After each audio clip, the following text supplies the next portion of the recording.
Bonjour à tous, c'est Olivier de Poppy School et bienvenue dans cette nouvelle vidéo suite à la visite de la micro-crèche Paris Poppins avec Emeline. On va aujourd'hui passer à l'interview.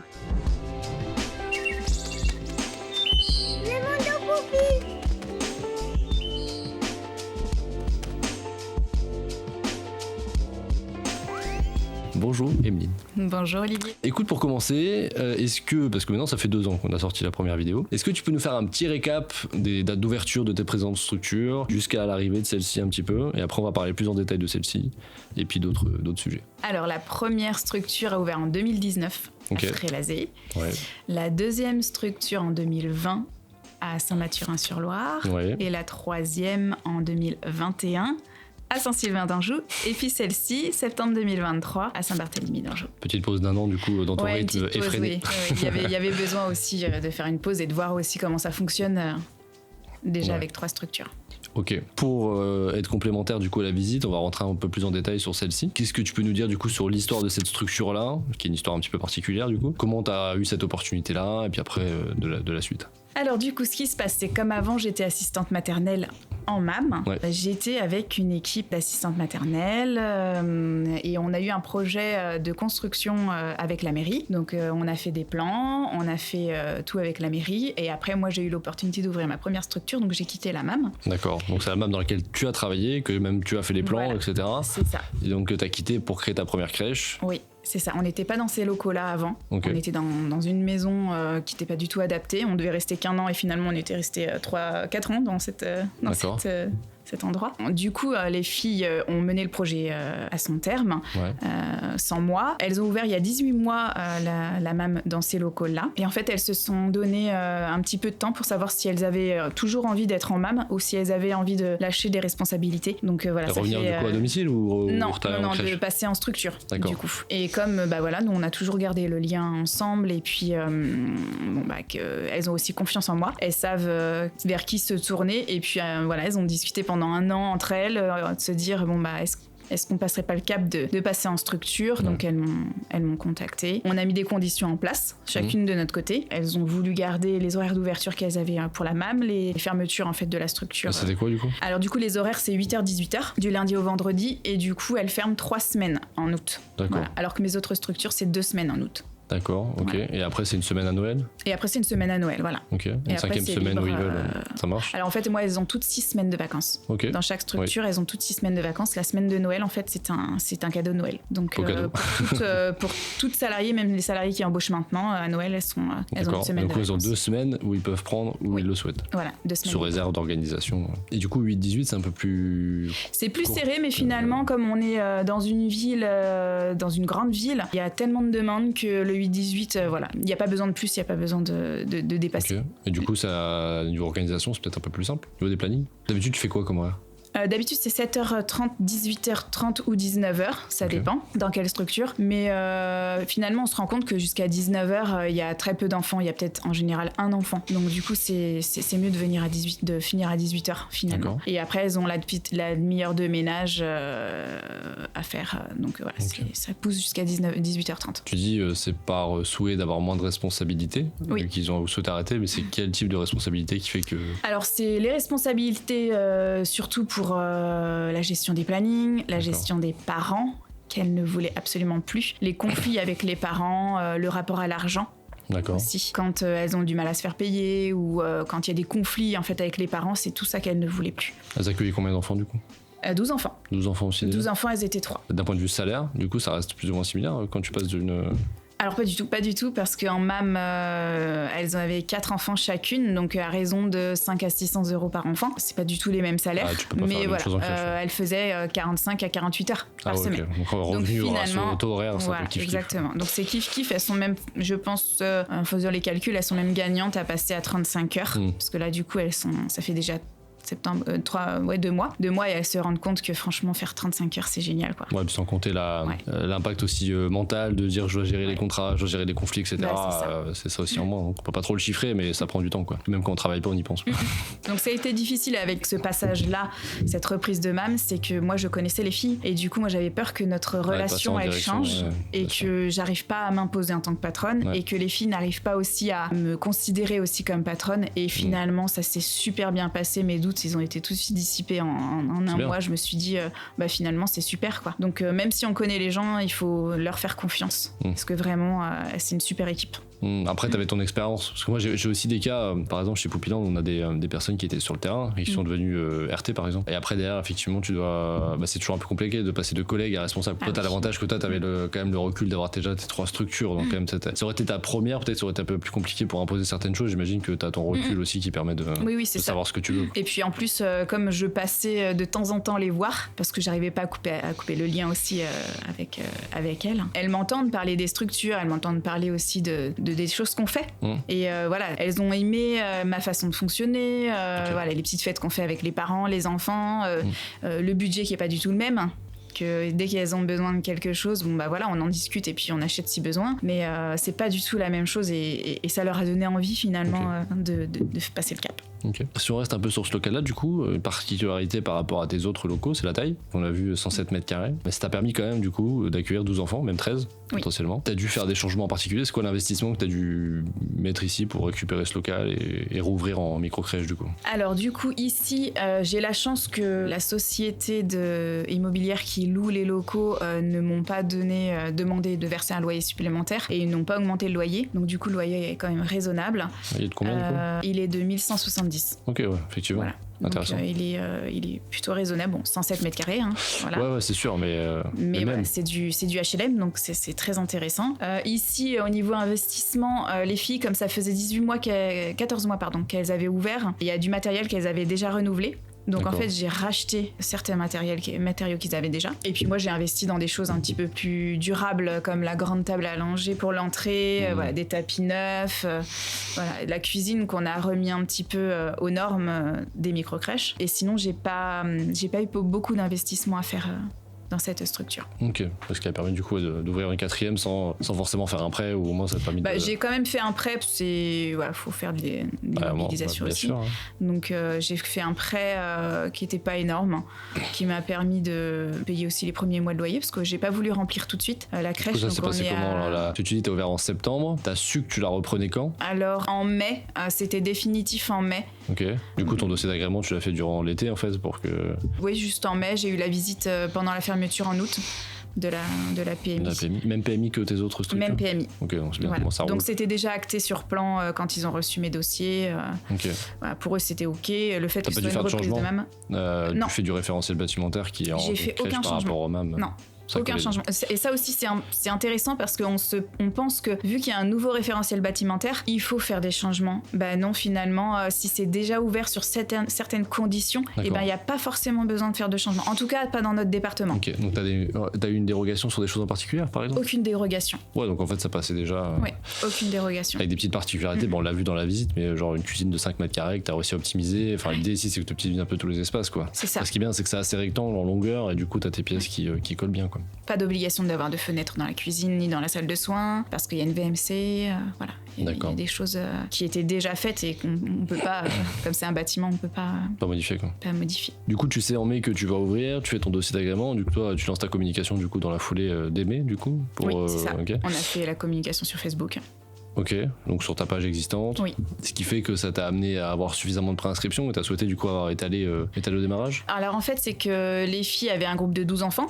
Ouais. Il y a 6 enfants qui sont partis à l'école et 6 enfants qui sont restés. Donc au final, j'ai pas rempli beaucoup. Le fait que c'était déjà un peu rempli. Les tarifs précédents, du coup, c'était un peu similaire à ce que tu pratiquais toi, ou du coup, t'as dû expliquer que... Non, j'ai dû tout expliquer parce que les tarifs de MAM et les remboursements de MAM sont pas du tout les mêmes. Sauf que comme les parents doivent tout fournir en MAM, les couches, ils doivent donner de l'argent supplémentaire pour les repas, les indemnités d'entretien, et bien finalement, les parents sont gagnants. D'accord, donc ça n'a pas été si compliqué du coup de faire passer la pilule. Non, vraiment, j'ai pris un temps avec chaque parent pour leur expliquer le changement, combien ça allait leur coûter. Et puis il y a des parents qui étaient ravis parce qu'en MAM, on a aussi un quota à respecter, on a un minimum d'argent à vouloir faire pour payer tout ce qu'il y a autour. Donc du coup, il y a beaucoup de parents qui étaient obligés de prendre minimum 35 ou 40 heures, alors que nous, on n'oblige pas du tout. On a des contrats de 20 heures, on a des contrats de 30 heures. Donc il y a des parents qui ont pu baisser aussi leur contrat. D'accord. Donc ça a arrangé tout le monde. Ok. Et du coup, ton remplissage, ça se passe comment? Alors du coup, tu disais que là, aujourd'hui, tu accueilles 10 enfants? Là, aujourd'hui, il y a 10 enfants, 2 enfants qui sont en attente. Ok. En attente de réponse, là, voilà. Dans le mois, là, on devrait avoir une réponse. Et puis j'ai un enfant qui devrait arriver, qui bascule d'une crèche à une autre. Ok. Donc d'ici janvier, à peu près, tu seras... Ouais, à janvier, je suis remplie, normalement. À 10 enfants, du coup, tu payes quand même tes charges? Oui. Mine de rien. Oui, donc, oui. Oui, il y a 4 salariés. Du coup, c'est ma question suivante, un peu le TP, comment tu fonctionnes du coup sur cette structure? Alors ici, on fonctionne. Alors on a 3 personnes qui sont à 35 heures et qui sont en planning tournant, ouverture, interfermeture. Et une personne qui est là sur des horaires fixes et qui s'occupe de l'intendance, qui est là pour la préparation des repas, le ménage, et qui est là en fait essentiellement pour les grands, qui est à l'accompagnement des repas des grands, à l'accompagnement du goûter et des activités du matin. Parce que du coup, avec cet effectif, donc tu as la particularité toi, de toujours faire à manger sur place, oui. Comme tes autres structures, comme on avait déjà vu. Tu as réussi à passer du coup en moyenne à 4 TP par structure. Oui. Et comment tu gères un peu les heures d'arrivée? C'est quoi le planning type à peu près des... Je suis plus sur le planning de celles qui sont à 7h30, 19h. Ouais. Sinon, ici, on est sur 8-18. Donc la première, elle ouvre à 7h45 ici. Okay. Elle fait 7h45, 13h45. La deuxième, elle fait 8h, 16h ou 17h, ça dépend en fait des semaines. La troisième personne du coup qui est de fermeture, elle fait soit midi à 18h ou 13h, 18h. C'est pareil, ça dépend des semaines. Et puis du coup, la personne fixe, elle fait 9h15, midi 45, 15h, 18h30. Sinon, les autres filles n'ont pas de pause, même si elles sont en journée, elles sont en pause rémunérée avec les 20 minutes pour manger. Ok. Ouais. Ce qui est intéressant, c'est qu'aujourd'hui, du coup, tu as 4 crèches. Quelles modifications organisationnelles tu as mis en place au fur et à mesure de l'évolution des structures? C'est quoi ta manière de gérer qui a changé entre j'ai 1, 2, 3, 4 crèches? Mon temps est très, très précieux, on va dire, dans chaque structure. Il faut que je passe une grosse journée dans chaque structure parce que moi, je fais le lundi dans une, le mardi dans l'autre, le jeudi dans l'autre et le vendredi dans la dernière. Toi, tu bosses 4 jours par semaine? Je bosse 4 jours par semaine, je garde mon mercredi quand je peux, quand il n'y a pas de remplacement. Bien sûr. Et donc, en fait, j'essaie d'être là-bas de 8h30 à 18h30 et d'être auprès des professionnels, mais aussi, du coup, en tâches administratives. Du coup, le défi, c'est un peu de réussir à rester proche des équipes, quoi, malgré le développement. Pour t'assister sur ça, tu as une coordinatrice? J'ai une coordinatrice, oui, qui a 35 heures semaine sur 4 jours. Ok. Voilà, qui fait lundi, mardi, jeudi, vendredi. Elle me suit en fait. On fait toutes les deux le lundi et le mardi. Les mêmes crèches à chaque fois. Les mêmes crèches pour qu'on ait une continuité aussi éducative toutes les deux et qu'on puisse faire aussi des mini-réunions ces jours-là avec les professionnels si besoin. Ok, et c'est quoi ses missions sinon parce qu'elle fait pas de terrain du tout? Elle fait du terrain de remplacement. De remplacement, ouais. Voilà. Ok, et sinon c'est vraiment le management des équipes du coup? Oui, elle c'est fait quoi le votre management répartition des équipes. Au niveau administratif ou... Alors elle s'occupe de la bienveillance dans les équipes. Elle s'occupe aussi que tout soit respecté au niveau pédagogie et tout ce qu'on met en place dans notre règlement de fonctionnement. Que personne sorte des clous et puis dès qu'il y a quelque chose qui va pas, on remet le point dessus et puis on voit les professionnels tout de suite. Elle fait une gazette tous les trimestres, une gazette qui est à destination des familles, pour tenir informé de ce qui s'est passé et de ce qui va se passer, donc les dates importantes. Elle met à l'honneur certains événements. Donc là, on va avoir la fête de la galette au mois de janvier, donc du coup ça fait partie des projets de la Gazette voilà, qui est sortie là. Elle fait aussi elle a mis en place notre petit livret d'accueil des nouveaux salariés. Donc du coup ça c'est hyper important parce que c'est toutes les règles qu'on met en place au sein de Mary Poppins, les 4 structures, et dedans il y a nos valeurs, il y a les règles à respecter, les avantages d'être chez Mary Poppins en tant que salarié. 6 semaines de vacances. 6 semaines de vacances, un CE qui est très intéressant aussi. Tu passes par qui du coup? Par WeSmile. D'accord. Voilà. Donc s'il y en a qui veulent s'abonner, parrainez-moi. Ouais, c'est ça. Voilà, c'est ça. T'en es contente? J'en suis très contente.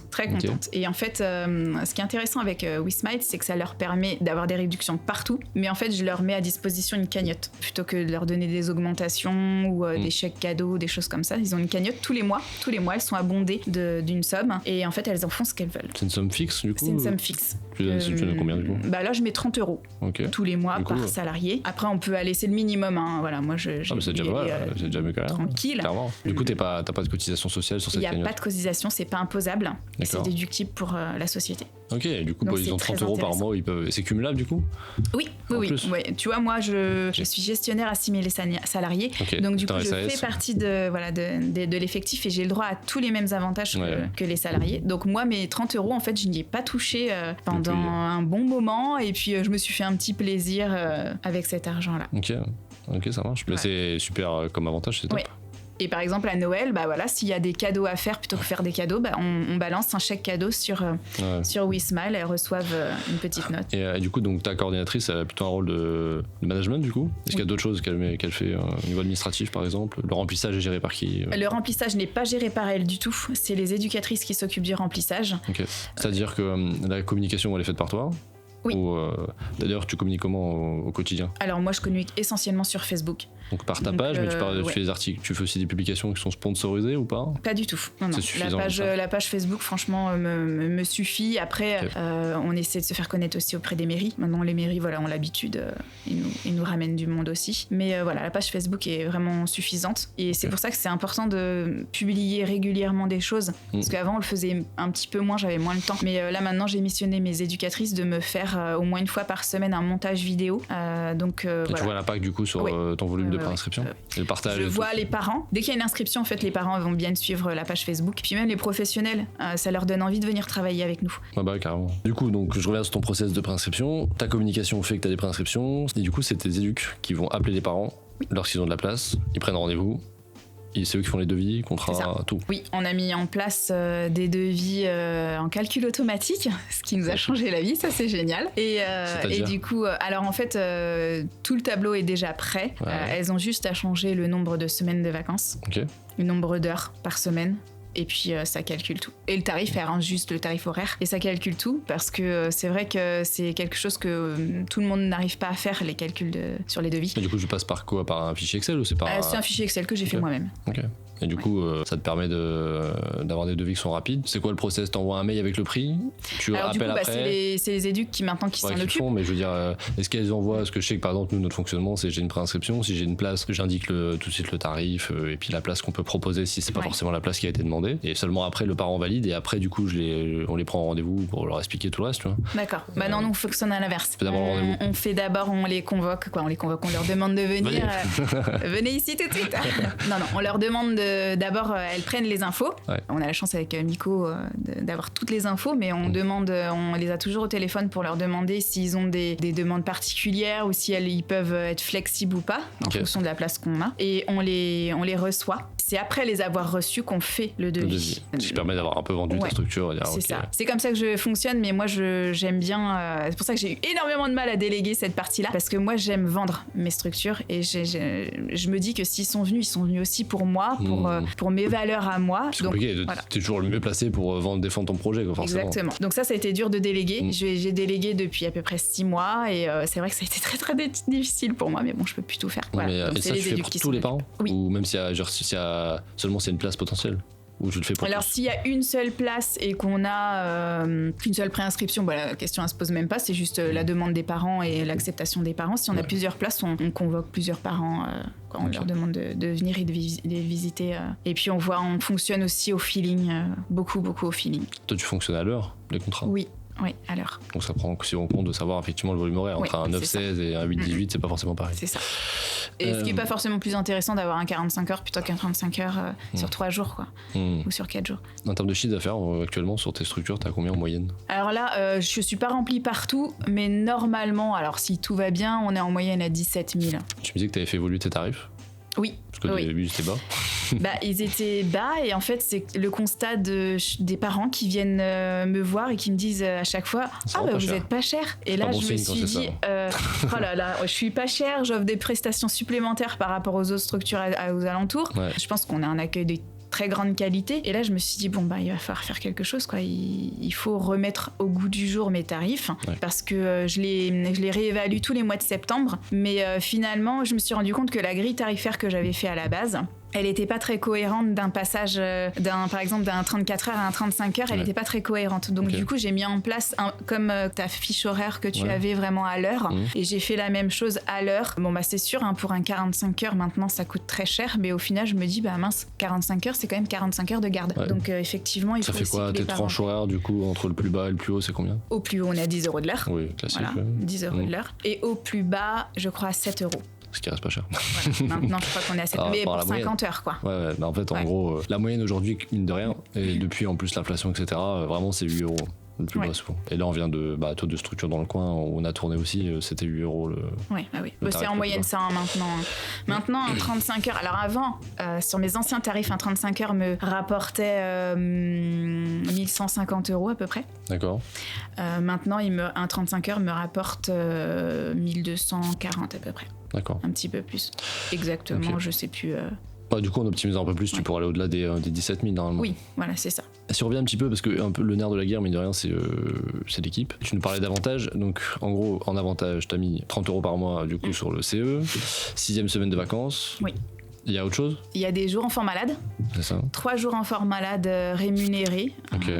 Voilà, donc quel que soit l'âge des enfants et quel que soit le nombre d'enfants, parce que le code du travail nous donne droit à des jours enfants malades mais non rémunérés. Donc nous, on a mis en place 3 jours enfants malades rémunérés. Voilà, sous justificatif bien évidemment, mais tout le monde a droit à la même chose. Ok. Est-ce qu'il y a d'autres choses? Faut que je prenne mon anti-sèche. Ton livret des salariés.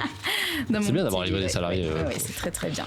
Donc voilà, 3 jours enfants malades, le comité d'entreprise, 6 semaines de vacances, donc une semaine offerte à Noël. Pour tout salarié qui est embauché à n'importe quel moment. Tout le monde a une semaine offerte. On a des réunions d'équipe tous les mois. Justement, ça c'est une question. Comment tu gères du coup ton contact avec les équipes? Tu nous as dit que tu passes un jour par crèche par semaine. Comment le rythme des entretiens individuels par exemple, ou comment tu fonctionnes pour voir les équipes?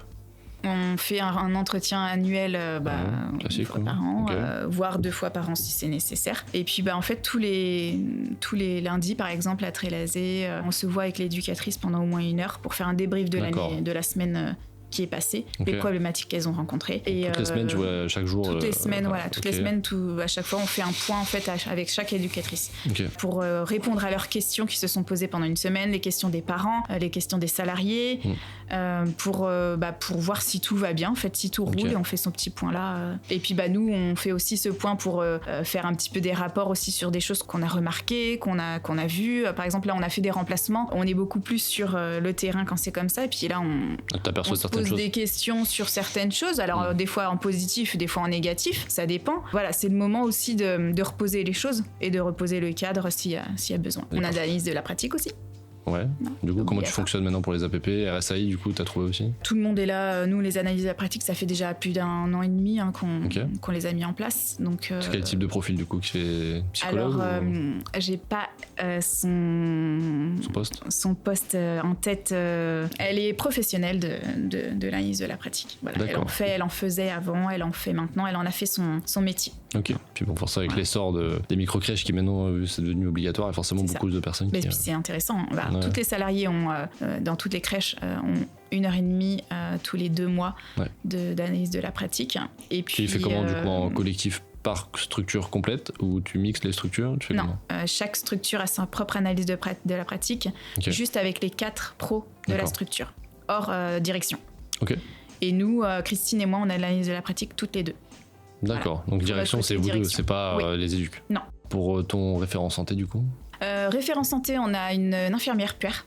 Qui fait toutes tes crèches? Oui, alors non, elle fait pas une des structures qui est la plus loin, à Saint-Mathurin-sur-Loire. Donc là-bas, c'est un médecin généraliste. D'accord. Mais aujourd'hui, concrètement, si tu veux dire un peu c'est quoi tes difficultés du fait de ton développement et que ce que tu as dit, tu as dû déléguer du coup les devis, etc. Déjà, c'est pas évident parce que c'est un peu ce qui fait tourner la boîte. Et aussi parce que du coup, c'est pas forcément la même fonctionner que toi. Est-ce que t'as des choses comme ça qui sont un peu compliquées sur lesquelles tu dois travailler, tu sais que tu dois travailler ou que t'as travaillé et que t'as déjà géré? Alors moi personnellement j'ai énormément de choses à travailler. Okay. Moi c'est tout ce qui est management, parce que moi je suis pas formée au management, je suis pas éducatrice de jeunes enfants. Je suis juste professionnelle de la petite enfance avec un CAP petite enfance. Donc, mais tout le côté management en fait c'est ma coordinatrice justement qui m'aide énormément pour ça. Et elle fait tout ce qui est comme auprès des familles, auprès des professionnels, et puis voilà, elle m'aide beaucoup à faire un travail sur moi par rapport à tout ça. Je pense que si elle serait pas là, il y aurait eu des conflits d'équipe, parce que voilà, j'ai pas forcément les codes pour bien parler, aux équipes.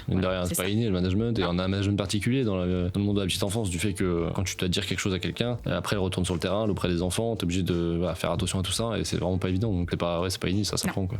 Ça c'est le gros travail qu'il faut que je fasse. Après maintenant que j'ai délégué énormément de choses, tout ce qui est planning, tout ça je ne fais plus, alors que voilà, il y a 6 mois je faisais encore tout, j'avais besoin, c'était un besoin fondamental pour moi de tout gérer. Là t'as réussi à déléguer les plannings, les remplissages, donc planning enfants et parents. C'est quoi tes missions principales du coup?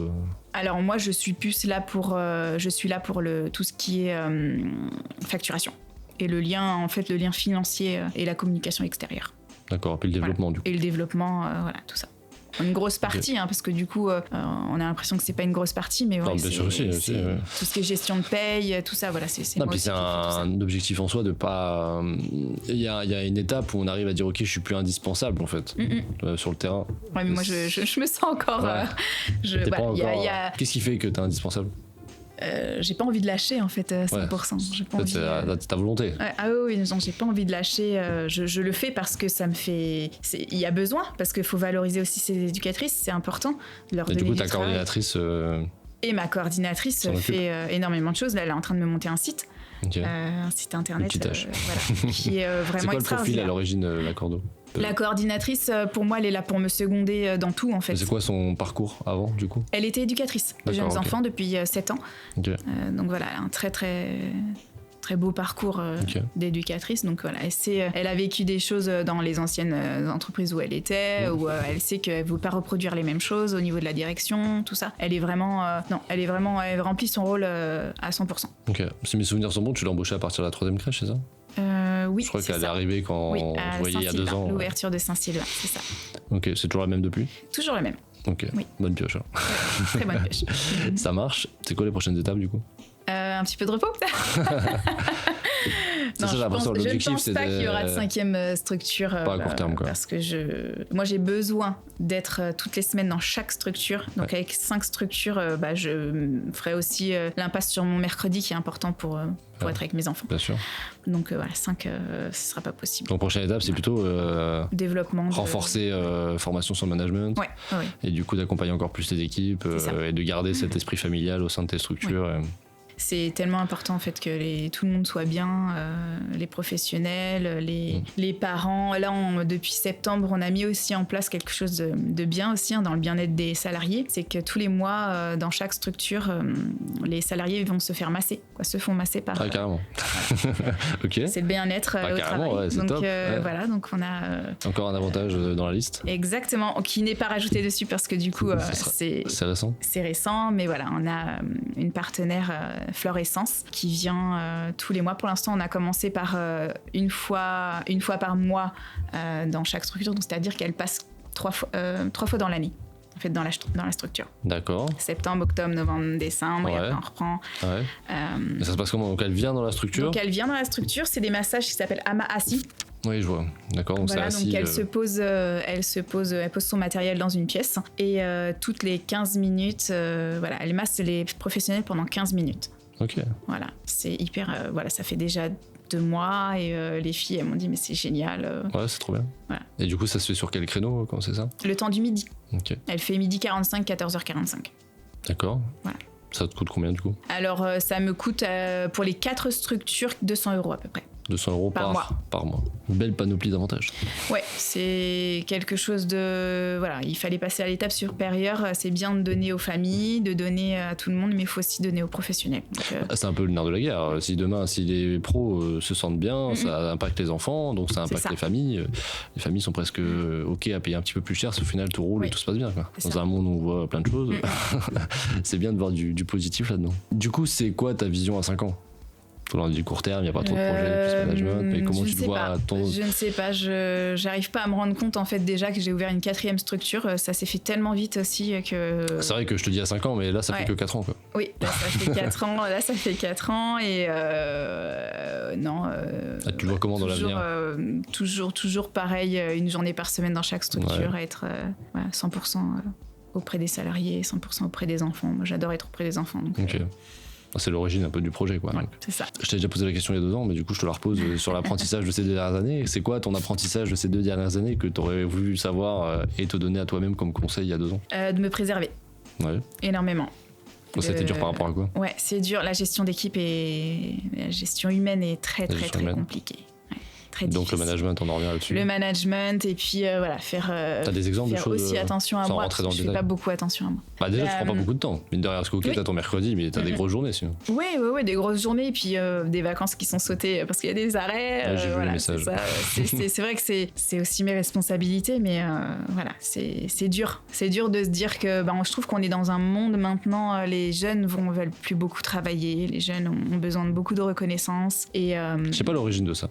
C'est le Covid qui a tout bouffé. Je sais pas, j'ai l'impression on est beaucoup à le dire en fait, tu vois, que les jeunes ne veulent plus travailler. Mais est-ce que c'est vrai et c'est quoi l'origine derrière, toi? Je suis encore en recherche là-dessus. Je sais pas. Et puis c'est vrai que je trouve ça tellement difficile de garder ces salariés au jour d'aujourd'hui. On leur donne tout. Ah là, tu l'as prouvé.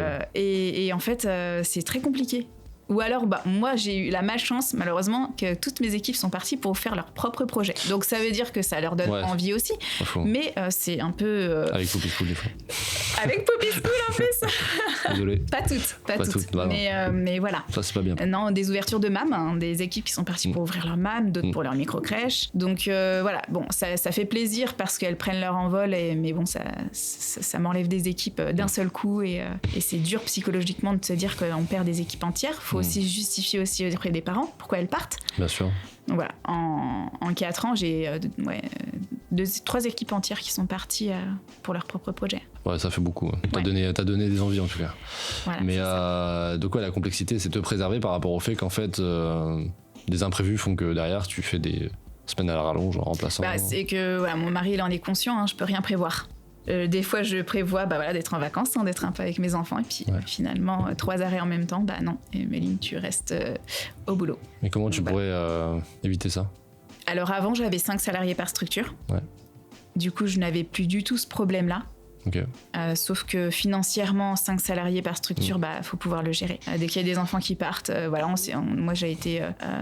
le problème qui s'est posé, c'est que les équipes sont parties entières donc, pour montrer leur projet et sont parties aussi avec des familles. Ouais. Du coup, d'un seul coup, on perd les pros, mais on perd aussi les familles. Ouais. Et c'était pas prévu. Pour retrouver des familles tout de suite, ça met un peu dans l'embarras. Et puis financièrement, on se rend compte que 5 salariés, c'est un confort. C'est un confort extraordinaire pour les équipes. Alors, par contre, financièrement...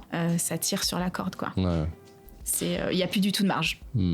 Plus du tout de marge. Donc, la perspective de projet après, d'évolution ou de mettre des choses en place, on l'oublie complètement. Donc, du coup, au mois de septembre, avec l'ouverture de Saint-Barthélemy, on a voulu repasser à 4 par crèche. Sauf que 4 par crèche, ça demande à ce que moi, je sois beaucoup plus disponible pour des remplacements. Okay. Mais il y a des structures qui le gèrent très bien. Sur mes 4 structures, il y en a une qui gère très, très bien le fait d'être qu'à 3. Et puis, il y en a d'autres pour qui, malheureusement, elles sont mises en difficulté parce qu'il y a 2 personnes qui se met en arrêt en même temps, voire 3 en même temps. Donc, Ça t'est arrivé du coup de devoir fermer plus tôt, ouvrir plus tard? Non, jamais, parce que c'est moi qui comble. Je veux pas, c'est moi qui viens faire les ouvertures, les fermetures si besoin. Je suis pas loin du tout, donc je veux pas impacter les parents. C'est pas ni les professionnels ni les parents. C'est tout à ton honneur. Après, effectivement, ça fait que ça use. Donc en fait, les prochaines étapes, c'est de réussir à réduire ton impact. Parce que l'humain fait que derrière, c'est un peu compliqué. Donc avec de la formation management, après, c'est de réussir à augmenter un peu ton chiffre d'affaires pour potentiellement avoir une personne qui pourrait pallier à tout ça. Éventuellement une personne volante qui me permettrait, parce qu'on a la coordinatrice Christine qui est aussi qui fait des remplacements, mais aussi elle a son côté pédagogique et puis de management aussi qu'il faut pas qu'elle laisse trop de côté, parce que dès qu'elle est trop de remplacements, elle met tout le reste de côté et puis tout ce qu'on met en place. Là, le site internet, ça fait 6 mois qu'on est dessus, on n'arrive pas à le finir à cause de tout ça, tous ces remplacements. Et puis on a des projets aussi à mener. Là, Christine vient de se former à la pratique Snows Hélène. Donc du coup, c'est important aussi qu'elle apporte des choses nouvelles. Et du coup, elle propose des ateliers aussi aux enfants et aux professionnels. Et elle le fait au moment où il y a moins d'enfants. C'est plus simple pour l'amener. Et donc du coup, quand c'est comme ça, les ateliers, moi, je veux pas les annuler. C'est programmé, donc c'est moi qui vais faire combler les trous en fait de là où c'est pas possible. Mais oui, dans l'idéal, j'aimerais bien retrouver une personne, remettre en place au moins une personne volante sur les 4 structures, qui serait, dès qu'il y a du besoin, elle va sur l'une, sur l'autre. S'il n'y a pas de besoin, elle est en renfort à un endroit, à un autre. Puis des besoins, plus à l'arrivée de l'hiver, je pense que... Il y a du besoin tout le temps. Là, en 2 mois, j'ai pas eu une semaine sans remplacement. Puis l'arrivée de l'hiver, ça va pas aider. Puis en plus, tu proposes 6 semaines de vacances, donc ça fait que c'est énorme en fait le nombre de remplacements. Normalement, c'est pas censé. Elles sont censées tourner à 3 quand. mais il suffit qu'il y ait un arrêt sur la période. Voilà, c'est ça. Donc dès que s'il y a des vacances et qu'il y a un arrêt, elles se retrouvent qu'à 2, c'est plus possible, c'est plus gérable. Mais sinon, normalement, elles doivent gérer à 3 en fait, parce qu'on va jamais au-delà de 13 enfants justement pour respecter le quota. On est en taux d'encadrement sur 5 enfants qui ne marchent pas et 8 enfants qui marchent. Donc du coup, nous, on peut aller jusqu'à 13. 13 pour 3. Pour 2. Pour 2 selon 13 les 13 pour 2, âges, mais bon, c'est très très rare qu'on soit à 13 pour 2, parce que physiquement, bien sûr. La journée, elle est longue. Ok, concrètement, vu que ton chiffre d'affaires, tu vois, t'as 17 000, t'es sur la moyenne basse, mine de rien. Donc effectivement, t'as une marge de progression là-dessus. Sauf que là, ça débloque tout le reste, quoi. Tu passes à 18 500 par structure, ça te permet d'embaucher une personne supplémentaire, tu te soulages, toi, au niveau de ton quotidien, tu peux te focaliser sur d'autres choses, et peut-être que ça va libérer tout le reste, et ça fera du bien, je pense. L'objectif, c'est ça, de remonter stabiliser à 4, ça, stabiliser à 4 et prendre le temps, quoi. Et puis avoir une volante supplémentaire. Ça marche. On a beaucoup parlé de management du coup. Si tu aurais un exemple de quelque chose que tu as dû gérer, qui t'a fait apprendre quelque chose que tu ne gérais plus autrement, enfin que tu gérais aujourd'hui autrement au niveau managérial par rapport aux relations avec l'équipe, positive ou négative? Alors, avant on fonctionnait beaucoup avec des groupes WhatsApp. J'ai eu beaucoup de soucis par rapport à ça. Par rapport au groupe WhatsApp, parce que tout est interprété différemment. L'écrit. Et donc du coup, ça fait 1 an qu'on a complètement arrêté les groupes WhatsApp, plus aucune communication par message, voilà. Et donc du coup, avant, ça avait beaucoup impacté ma façon d'être avec les équipes. Et dans un sens ou dans l'autre, ça permet plus de choses, quoi, en fait. L'écrit en mode. Voilà, c'est ça. Et depuis, en fait, ça se passe beaucoup mieux. La communication est beaucoup mieux, parce que ça, c'est vraiment quelque chose que les équipes m'ont reproché avant. La communication. Ma communication qui était prendre le temps de vraiment parler. Non, puis une mauvaise communication en fait. J'ai pas les codes de communication, d'où aussi le fait qu'il faut que je me forme aussi là-dessus. C'est hyper important. Quoi, trop ferme, trop rentre dedans, c'est quoi Non, un petit peu trop direct. Voilà. Je prenais peut-être pas assez de gants, et mes phrases n'étaient pas forcément tournées comme il le fallait, et du coup c'était trop dur rentre dedans. Quand je voulais dire des choses, c'était beaucoup dans l'injonction, alors que c'était mais je m'en rendais pas compte en fait. Bien sûr. C'est quand j'ai démarré les analyses de la pratique que je m'en suis rendu compte. D'accord. Et puis voilà. Du coup, c'est la même personne qui fait les APP avec toi? Oui, c'est ça. Et du coup, voilà, ça c'est quelque chose qui m'a été remonté. Voilà, ce qui est important aussi d'avoir la même personne qui fait les ADP pour les salariés et puis pour moi-même, parce qu'elle me remonte sans dévoiler quoi que ce soit. Elle me remonte des choses qu'il faut que je travaille. Bien sûr, voilà, ça donne des idées, ça influence. Et du coup, je travaille énormément là-dessus. D'accord. Je fais beaucoup d'efforts sur ma façon de communiquer. Il n'y a plus du tout de messages.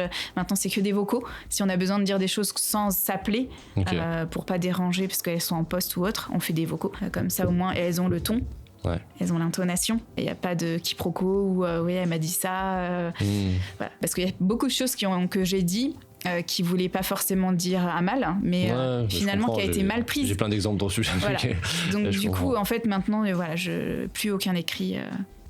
Je communique plus du tout avec le personnel des équipes entières. En fait, je communique que avec les éducatrices maintenant, quand c'est comme ça. Sinon, après, c'est en direct quand j'y suis. Mais sinon, c'est avec les éducatrices, on fonctionne que en vocal. Ok, voilà. Intéressant. C'est pas évident de se remettre en question. Ah bah c'est tous les jours. C'est tous les jours. C'est pas le cas de tout le monde, et réussir à se poser et se remettre en question sur des choses qui sont quand même super importantes comme ça, comme savoir bien communiquer, c'est vraiment pas évident, c'est un bon travail quoi. Et après, au-delà de ça, donc ça c'est sur toi, est-ce que tu as un exemple sur quelque chose que tu as dû gérer qui a créé potentiellement une grosse problématique et que tu ferais autrement au-delà de la manière de communiquer, qui t'a appris à dire ok maintenant il faut que quand il se passe ça je fais ça quoi? J'ai pas vraiment eu de gros conflits à gérer. C'est plutôt des départs, c'est peut-être comme les départs pour des autres structures. Oui, c'est des voilà, c'est ça. C'est plus ça qui a été difficile à gérer, des départs inopinés comme ça, où bah, nous, on n'a pas le temps de retrouver des familles. Et du coup, bah, ça nous fait baisser nos chiffres, clairement. Et puis bah, les salariés qui partent aussi tout en même temps. C'est un concours de circonstances. J'ai 11 personnes sur la totalité des structures qui sont parties dans le même trimestre. Ah, c'est un record. Donc ça a été très très très très très très dur. Ça a été une grosse période.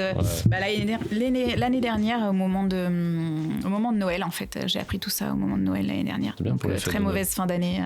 Je suis encore en contact avec une équipe du coup qui est partie pour ouvrir sa micro-crèche avec Poopy School.